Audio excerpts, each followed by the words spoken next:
Well, it's 10 a.m. right here on BCTV Channel 10 Live for a special Saturday morning edition of 545 Live. I'm Roland Boyd, and I'll be taking you through the next few minutes of this live edition. Normally, we rebroadcast last night's edition right here at 10 a.m., but Harris Hill Ski Jump kicks off this weekend, and so we're going to use this normally 10 a.m. rebroadcast time to take advantage of an opportunity to go live to Harris Hill, and that's where I'll jump in now. Coming up here, as of course, all the Harris Hill highlights. We'll talk about members of the Vermont Agency of Transportation who made their way home after helping folks in Massachusetts, and we've got our asteroid tracker as well. Find out about how the Earth got a close shave, or some say yesterday, with an asteroid headed past Earth. We'll also talk about the Death with Dignity legislation, what really happened up there in Montpelier this past week. We'll talk about the Violence Against Women Reauthorization Act and Senator Patrick Leahy's most recent moves and everything that went down at the BUHS annual meeting. All that and more. We're going to do it in 15 minutes or less, so stick with us right here on 545 Live.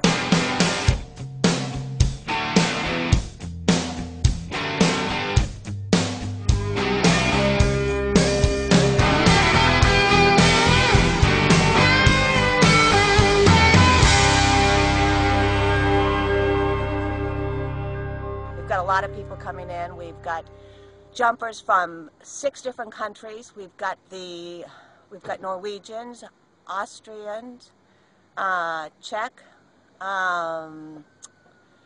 Canada, U.S., and Slovenians. A lot. A lot indeed. Welcome back to this Saturday special edition of 545 Live. February, I'm going to say we're in February 16th, 2013 edition of 545 Live. I'm Roland Boyd, and I'll be taking you through the next few minutes. That's footage of Harris Hill Ski Jump co-chair Betsy Farley, last year's 2012 co-chair Betsy Farley, talking about the international success of the ski jump. Now, a year ago, we're going to be taking some flashbacks to previous years that we've assembled. Here we are again, right here, beautiful Brattleboro, Vermont, Harris Hill. As you can see behind us, it's that time of the year again. Harris Hill is happening.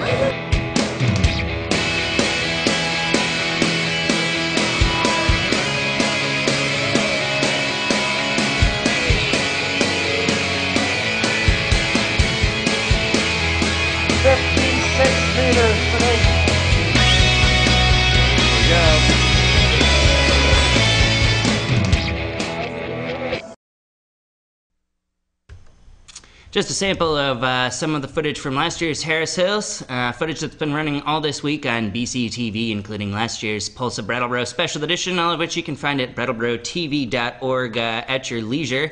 You can also take a look at Brattleboro News, all one word, the YouTube channel of my often co-host, Joe Bushy, who recently posted some direct upload footage of practice jumps at Harris Hill.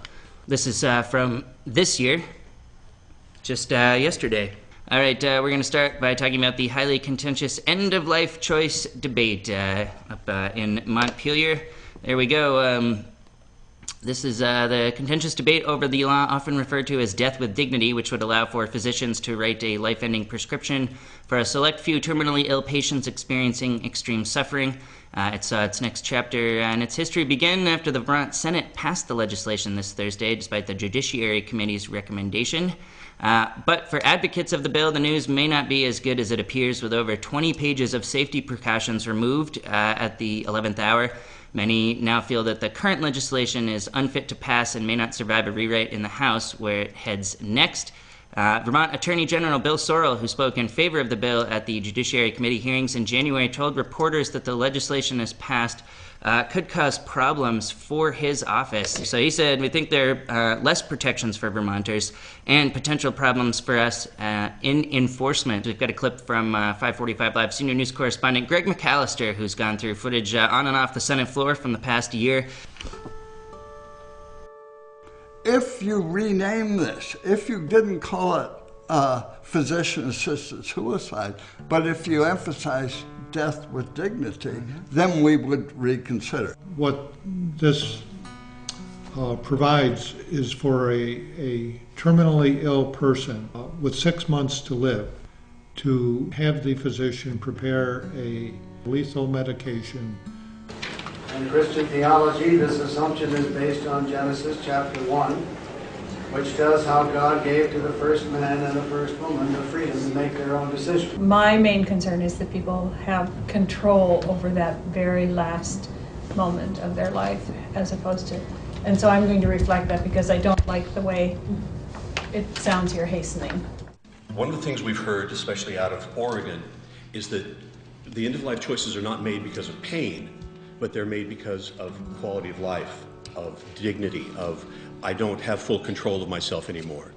I think it really is an ethical conflict for a doctor or a nurse to aid a patient to die rather than to make them comfortable and help them to live. 1 in 10 of those who pass all of the criteria and have the medication in hand that use it. I think it's a personal right. I think it's a hugely private right. This is the kind of issue that it's very personal. But I don't think that should stop us from giving those persons the ability to make those choices for themselves. All right. It's been a big week for Patrick Leahy, Senator Patrick Leahy.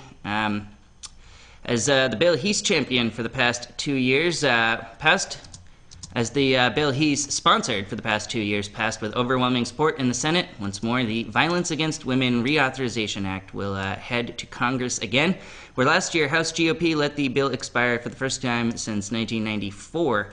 Cutting off funds, advocates for victims of domestic and sexual violence say is crucial to protecting victims and assisting in the prosecution of their attackers.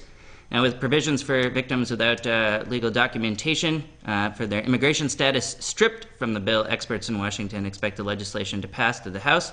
But for the bill's sponsor, Senator Leahy, too much damage has already been done in this past year. On the Senate floor as the bill was introduced, he talked about the bipartisan, even nonpartisan nature of the legislation. He continues to post videos on his YouTube channel about this, clearly a specific passion, often citing his time spent in law enforcement as well. This is clearly a piece of legislation that hits close to home.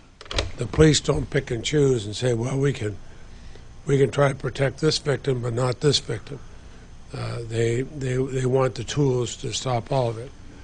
And if you'd ever been to one of these scenes and seen that, and know that it's possible that we can take steps that might avoid some of this violence, you'd want to move and move very quickly.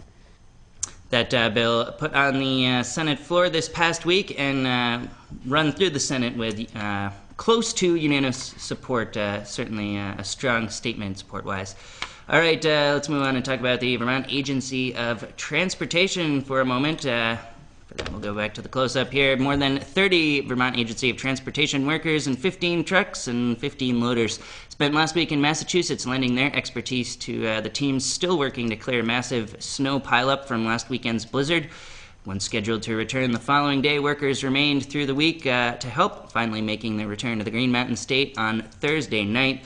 And now our senior news correspondent, Joe Bushy, I keep mentioning, was out on Interstate 91 to gather the convoy of returning workers here as they made their way back up the hill from Massachusetts after putting in all that work. I'm sure to get a few good nights sleep here. All right, we'll move on and talk a little bit about BUHS. It's been in the headlines a lot lately. Despite the 2.37% increase in the Brattleboro Union High School budget that made headlines after the Town Finance Committee publicly voiced their concern over the impact on a year already laden with wastewater treatment plant and police fire station upgrades, taxpayers may find a little relief after Select Board Chair Dick DeGray saw his amendment passed at Tuesday night's BUHS annual meeting. An amendment that would send revenue from the additional 30 Guilford Middle School students and their accompanying tuition directly to tax relief. He was on the floor as a taxpayer, not as a Select Board member, to propose this amendment on Tuesday night. All I'm asking you to do is to take this surplus revenue, which we can't spend, and apply it towards defraying the impact on our taxes for the next coming year. You can catch that full meeting, which includes all the details on that and that potential move to send Guilford Middle School students to Brattleboro Area Middle School, to BAMS. Of course, that's contingent on the people of Guilford voting in favor of the school board's, I suppose you could say, financially advantageous recommendation to close down Guilford's middle school in favor of tuitioning their 7th and 8th graders to BAMS Middle School. Now, speaking of the high school, speaking of BUHS, they had a pep rally yesterday, which provided for some special live broadcast here. Included in that was a pie-eating contest. Let's take a break from the hard-hitting stories for a moment. Take a look here at the end of this terrific coverage. This is courtesy of BUHS TV, the morning news advisory program there, headed up by Karen Trinovsky. You can see they going at it, hands behind their back, pie-eating contest. Just a short clip. You can find that on our video on demand as well. Yesterday's BUHS TV special. All right, a few more things to wrap up in the stories here. Yesterday's close call with an asteroid roughly half the size of a football field seems to be already forgotten in the morning news cycles, but with a sizable piece of space debris passing within satellite orbit of the Earth, it was cause for, if not concern, certainly interest from members of the interplanetary community, including the California Institute of Technology's Jet Propulsion Laboratory, who were kind enough to share their findings through us with the Creative Commons community. Let's take a look at what they say is not true cause for concern. There's no Will Smith movie to be had here. Let's see if we can fire that clip up as well. The close approach of this object 2012 DA14 on February 15th is nothing to worry about. Its orbit is very well known. We know exactly where it's going to go, and it cannot hit the Earth. All right, that's full lid for me. Thanks for everybody that provided Harris Hill footage. Also to our content specialist, Greg McAllister, who put together that Death with Dignity piece. District 4 Rep Mike Merwicki, who's been providing webcasts via his iPad to keep us in touch up in Montpelier, and everybody else that makes 545 Live tick the way it does. We'll check in with you as soon as we can. All right. Night, everybody. How'd that feel? A rush. It's a lot of rush. Jeez, I'm crow, because you haven't jumped for a while, had you not? This size of the hill, it's not a small hill. Then again, it's all memories, and it's like almost like riding a bike, so